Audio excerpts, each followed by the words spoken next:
पापी निर्लज असुर, तुम जीवित रहने के योग्य ही नहीं।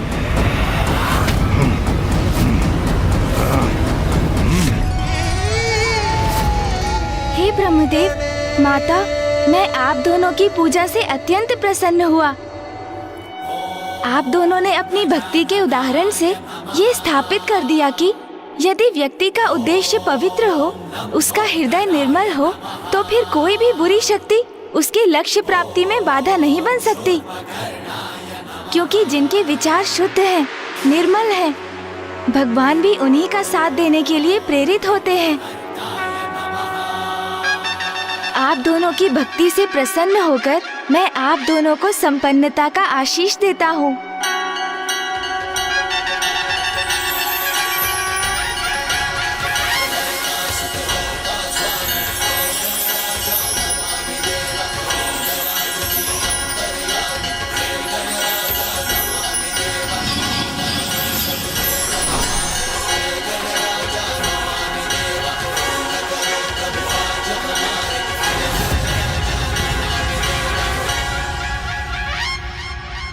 ये सभी तो मात्र सांसारिक वस्तुएं हैं।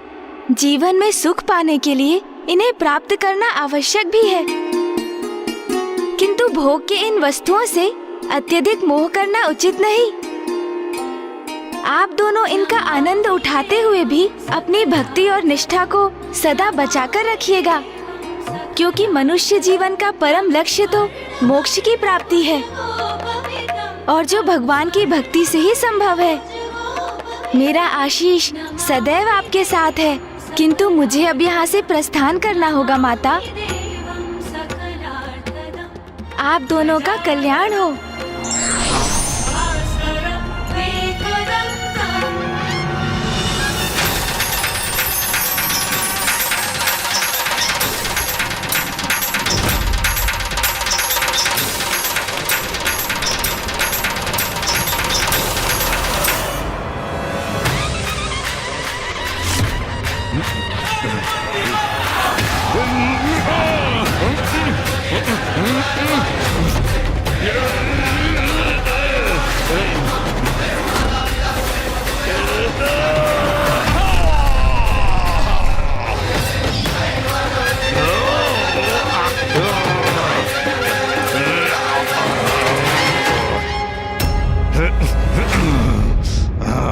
भगवान के लिए उसका भक्ति ही सर्वोच्च है। दुर्बुद्धि,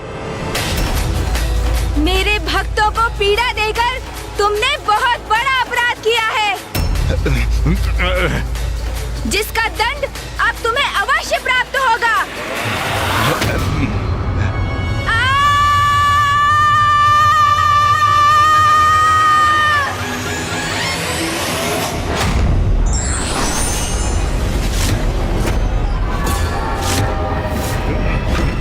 नहीं, नहीं, नहीं।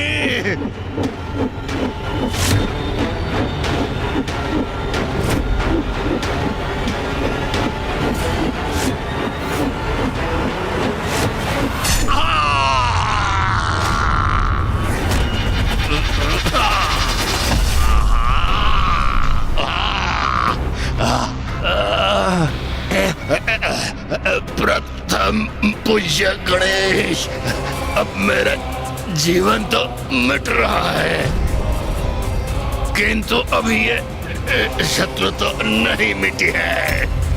मेरे बाद मेरा पुत्र तुमसे युद्ध करेगा, उसके पश्चात उसका पुत्र। ये युद्ध निरंतर चलता रहेगा। इस युद्ध को तुम कभी समाप्त नहीं कर सकोगे। ओम नमः शिवाय।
गणेश का क्रोध अपने चरम पर पहुंच गया है।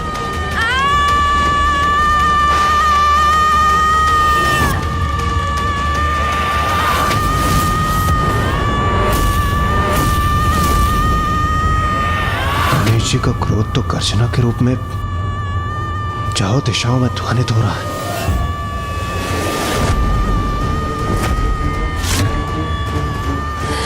नाथ, गणेश इतना क्रोधित क्यों है? मैं विनती करती हूँ, आप वहां जाइए और गणेश को शांत करने का उपाय कीजिए।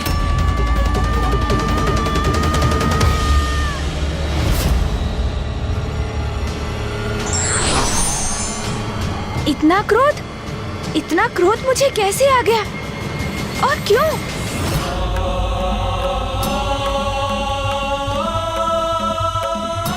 मुझे क्रोध के इस आवेग को थामना होगा। फूफा जी यहाँ हैं, वो अवश्य यहाँ शांति स्थापित कर देंगे। पुत्र गणेश, शांत हो जाओ पुत्र। इतने क्रोधित क्यों हो तुम? ओम नमः शिवाय। मैं सभी को गणेश के विरुद्ध कर दूंगा। मैं गणेश को ऐसा कृत्य करने पर विवश कर दूंगा कि सभी उसको आयुग महादेव पुत्र मान लें, जैसे अभी तक मैं रहा हूं।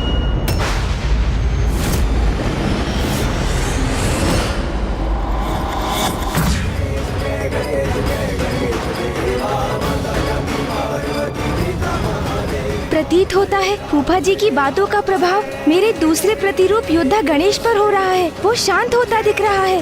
पुत्र गणेश, इतना दुस्साहस कि कोई मेरा सामना करे, मेरे समक्ष आकर मुझे टोके, इसका दंड अवश्य मिलेगा आपको।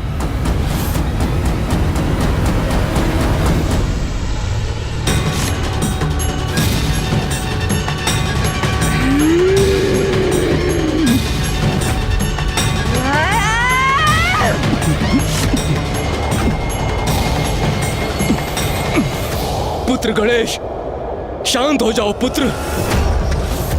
अपनी श्वास से मेरा खिंचाव बंद करो।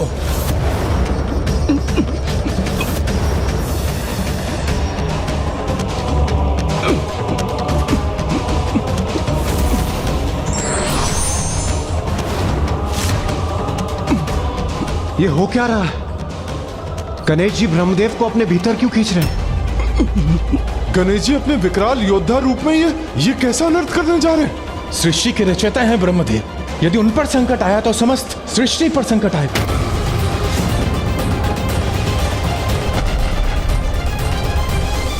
पुत्र गणेश, ये क्या कर रहे हो तुम?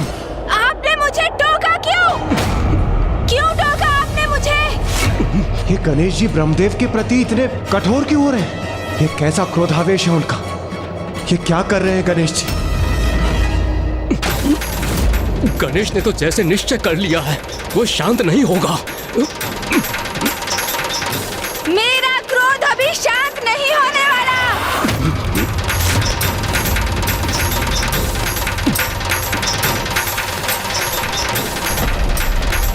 गणेश रुक जाओ।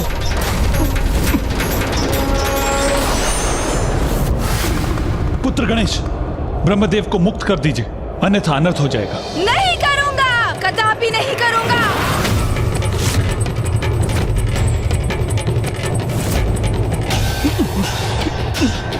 रुक जाइए गणेश जी। गणेश जी शांत हो जाइए। रुक जाइए गणेश जी, रुक जाइए। गणेश जी रुक जाइए।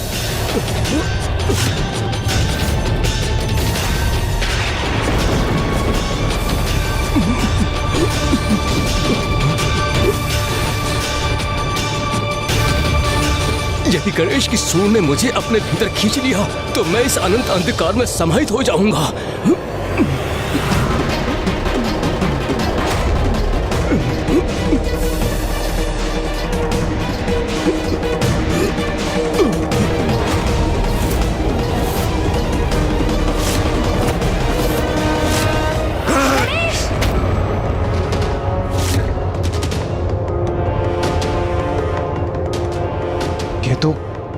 तो गणेश जी का स्वर है, किंतु गणेश जी ने तो कुछ कहा ही नहीं। तो फिर ये स्वर किसका है?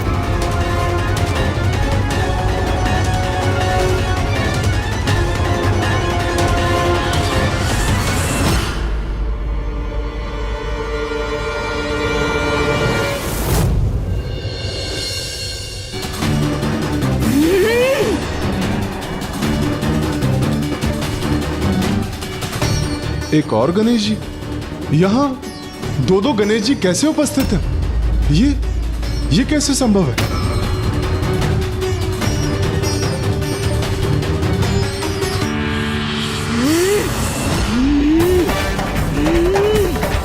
गणेश, गणेश, शांत हो जाओ। ये क्या हो गया है मुझे? क्रोध के ऐसे भीषण आवेग में क्यों बहा जा रहा हूँ मैं? नहीं, मुझे शीघ्र कुछ कर इस क्रोध के उन्माद, अन्यथा जिस किसी शक्ति के भी प्रभाव में हूँ मैं, उससे स्वयं को मुक्त होना होगा।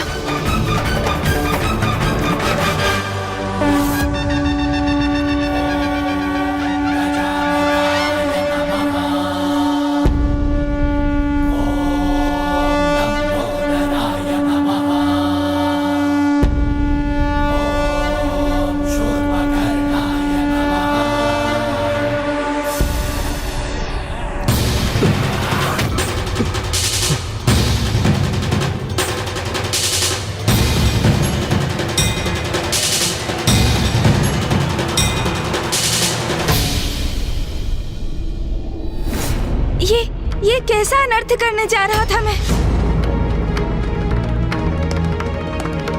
क्या हो रहा था यहाँ? फूफा जी, क्या मैंने आपको? हाँ, अपने क्रोध के आवेग में तुम फूफा जी को क्षति पहुँचाने का प्रयास कर रहे थे। मुझे क्षमा कर दीजिए फूफा जी, ज्ञात नहीं अचानक किसके प्रभाव में क्रोध के ऐसे अतिरेक में बह गया मैं। क्षमा कर दीजिए मुझे। गणेश, तत्काल अपनी वास्तविक अवस्था में आओ, अभी इसी क्षण।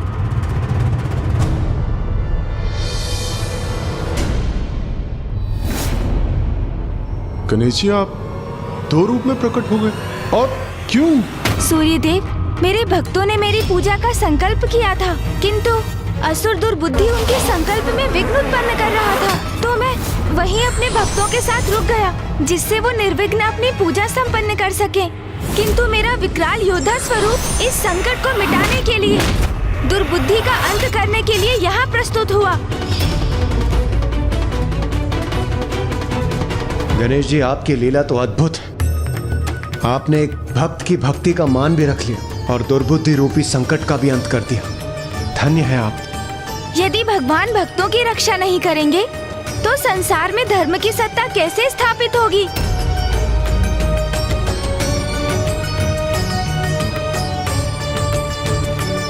गणेश जी, अब जब दुर्बुद्धि का अंत हो ही चुका है, तो आप दोनों पुनः एक ही कर क्यों नहीं हो जाते? वायुदेव, ऐसा संभव नहीं, क्योंकि एक समस्या है।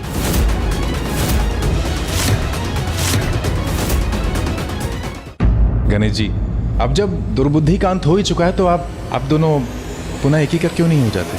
क्योंकि वायुदेव, जब तक मैं अपने क्रोध का कारण समझ नहीं लेता, तब तक मैं अपने क्रोध स्वरूप को स्वयं से विलग रखना चाहता हूँ, ताकि किसी के भी प्रभाव से मेरा क्रोध अनियंत्रित हो जाए तो मैं अपने मूल रूप से स्वयं को शांत रखकर अपने क्रोध पर नियंत्रण पाने में सक्षम रहूं। और अपने भक्तों की रक्षा करना तो हमारा प्रथम कर्तव्य है। किंतु अब ये कर्तव्य शेष है गणेश, जिसका उल्लेख अभी तुमने किया।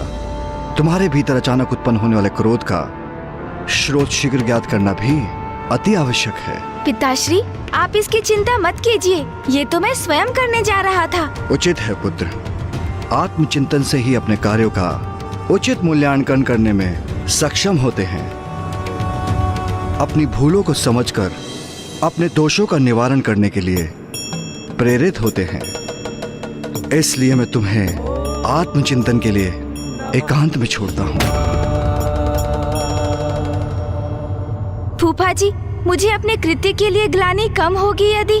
पुत्र, तुम्हें ग्लानि करने की कोई आवश्यकता नहीं है। मैं तुम्हें क्षमा कर चुका हूँ। फूफा जी, वास्तविकता में मेरा अनुरोध तो ये था कि आप माँ से इस विषय में कुछ ना कहें, अन्यथा वो मुझे कहीं मेरे प्रिय भोजन मोदक से वंचित ही ना कर दे।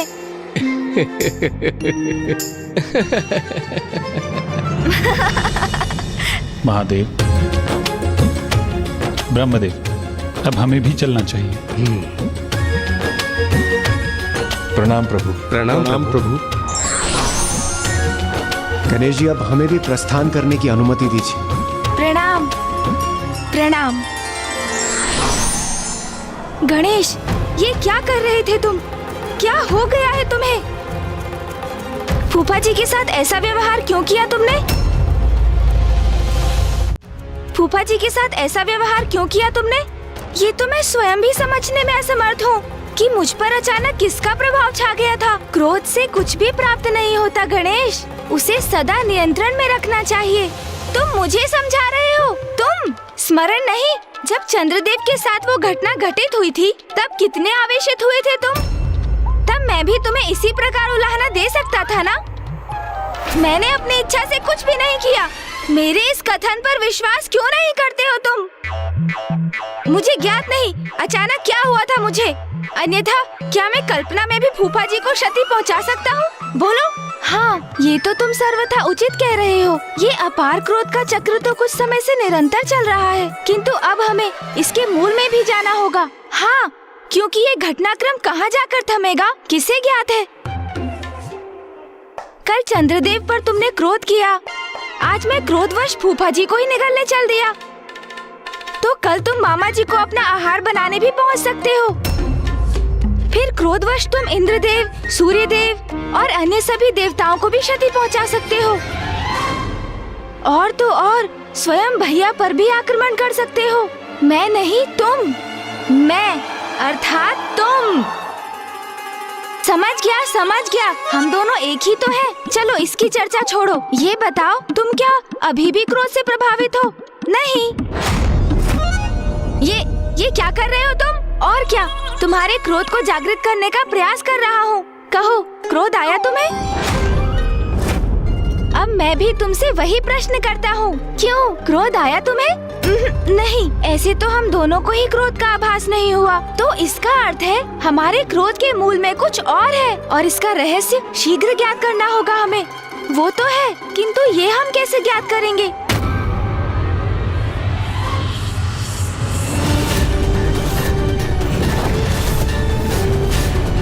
वास्तविकता में उनके दो ही पुत्र हैं, कुमार कार्तिकेय जी और प्रथम पूज्य गणेश जी, जिनके जन्म दिवस का उत्सव यहाँ आज कैलाश में मनाया जा रहा है।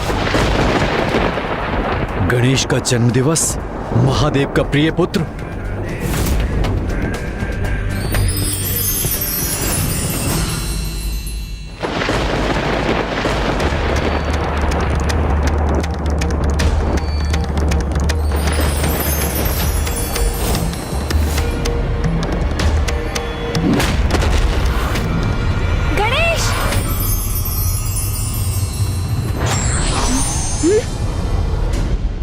मुझे पूछ रहे थे ना, क्रोध का आभास हुआ क्या?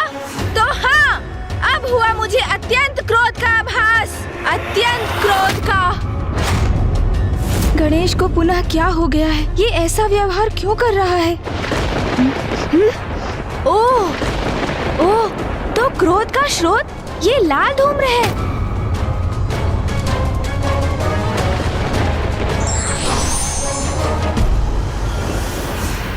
और ये धूम्र तो आकाश मार्ग से अवतरित हो रहा है, जहाँ आकाश इसके प्रभाव से रक्तवर्णीय हो गया है।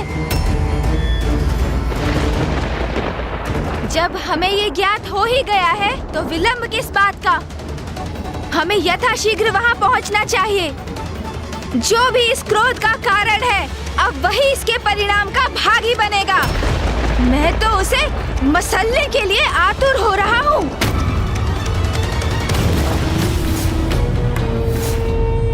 क्या है वो गणेश? उसका सामर्थ्य क्या है? प्रथम पूज्य की उपाधि प्राप्त की है उसने, क्योंकि महादेव का पुत्र है वो। यही है उसके प्रति सभी के स्नेह का कारण।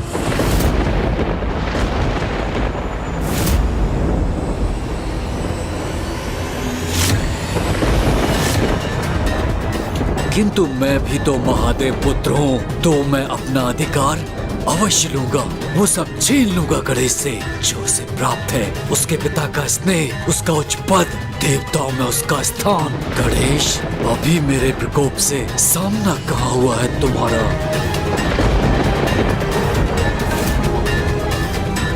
ये जिसका भी दुष्कृत्य है उसे अब उचित दंड दूंगा मैं।